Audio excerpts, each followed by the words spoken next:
Hello everyone, आज हम class 10th की सामाजिक विज्ञान की वर्कशीट नंबर 12 करेंगे, जिसकी डेट 3 अगस्त 2021 है।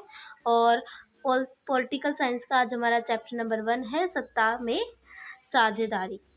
ठीक है, तो सत्ता में साझेदारी का विचार स्वाभाविक रूप से लोकतंत्र से जुड़ा हुआ है।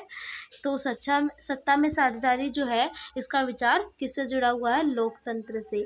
संसार में बहुधा समाज विभिन्न जाति, रंग, भाषा आदि के आधार पर बटे हुए हैं। बहुधा यानी ज़्यादातर, अधिकतर। ठीक है, इसलिए इन सामाजिक समूहों को सम्मान प्रदान करना अति आवश्यक है। सत्ता में साझेदारी के परिणामों को जानने के लिए हम बेल्जियम के उदाहरण की सहायता लेंगे। बेल्जियम यूरोप का एक छोटा सा देश है। ठीक है, तो ये आपको याद रखना कि बेल्जियम किसका देश है? यूरोप का एक छोटा सा देश है। इसकी आबादी 1 करोड़ से थोड़ी अधिक है। इस छोटे से देश में समाज में जातीय बुनावट बहुत जटिल है। यहाँ की 59 आबादी फ्लेमिश क्षेत्र से रहती है और डच भाषा बोलती है। तो यहाँ कौन सी भाषा बोली जाती है? डच बोली जाती है। लगभग 40% आबादी वेलोनिया क्षेत्र में रहती है और फ्रेंच बोलती है। ठीक है, तो ये सारे पॉइंट याद होने चाहिए कि 40% आबादी जो है वो किस में रहती है? वेनोलिया क्षेत्र में रहती है और वहाँ क्या बोली जाती है? फ्रेंच भाषा बोली जाती है। राजधानी ब्रुसेल्स में 80% आबादी फ्रेंच बोलती है, जबकि 20% डच भाषी। अल्पसंख्यक फ्रेंच भाषी लोग तुलनात्मक रूप से ज़्यादा समृद्ध और ताकतवर रहे हैं। ठीक है, बहुत बाद में जाकर आर्थिक विकास और शिक्षा का लाभ पाने वाले डच भाषी लोगों को इस स्थिति से नाराजगी थी। इसके चलते 1950 और 1960 के दशक फ्रेंच के लोग डच भाषा बोलने वाले समूहों के बीच तनाव बढ़ने लगा। डच भाषी लोग देश में बहुमत थे वे, परंतु आज राजधानी ब्रुसेल्स में अल्पमत भी थे।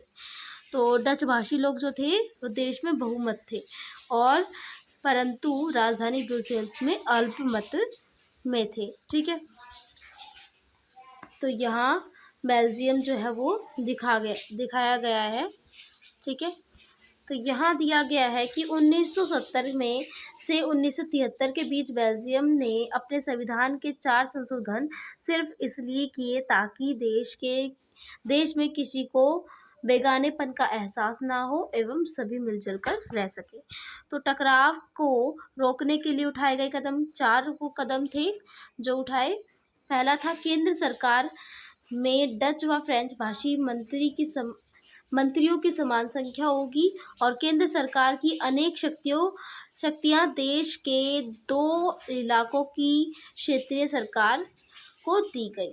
ठीक है, 2 हो गए। ब्रुसेल्स में अलग सरकार है, इसमें दोनों समुदायों को समान प्रतिनिधित्व दिया गया और सामुदायिक सरकार का निर्माण इनका चुनाव संबंधित भाषा के लोगों के द्वारा होता है। इस सरकार के पास सांस्कृतिक, शैक्षिक तथा भाषा संबंधित शक्तियां हैं। ठीक है, तो ये आज की आसान सी वर्कशीट थी। इसमें हमें 2 आसान से क्वेश्चन आंसर दिए गए हैं। पहला क्वेश्चन है कि सही विकल्प चुनने हैं, ये है। ठीक है, फर्स्ट क्वेश्चन है कि बेल्जियम में किस भाषा को बोलने वाले लोग बहुसंख्या में थे? तो इसका आंसर आ जाएगा बी, डच भाषी लोग बहुसंख्या में थे। ठीक है, नेक्स्ट है, निम्नलिखित में से कौन सा बेल्जियम में टकराव रोकने के लिए उठाया गया कदम नहीं था? ठीक है, तो इसका आंसर क्षेत्रीय सरकारों को शक्तियां दी गई थी, ये तो नहीं हो सकता। सामुदायिक सरकार का प्रावधान ये भी नहीं है और सामुदायिक सरकार को चलाने के लिए राज्यपालों की नियुक्ति, तो ये वाला इसका आंसर करेक्ट होगा। तो इस तरीके से इसके आंसर क्लियर हो चुके हैं। तो इस वर्कशीट में 2 ही आसान से क्वेश्चन थे, उम्मीद करती हूँ समझ आए होंगे।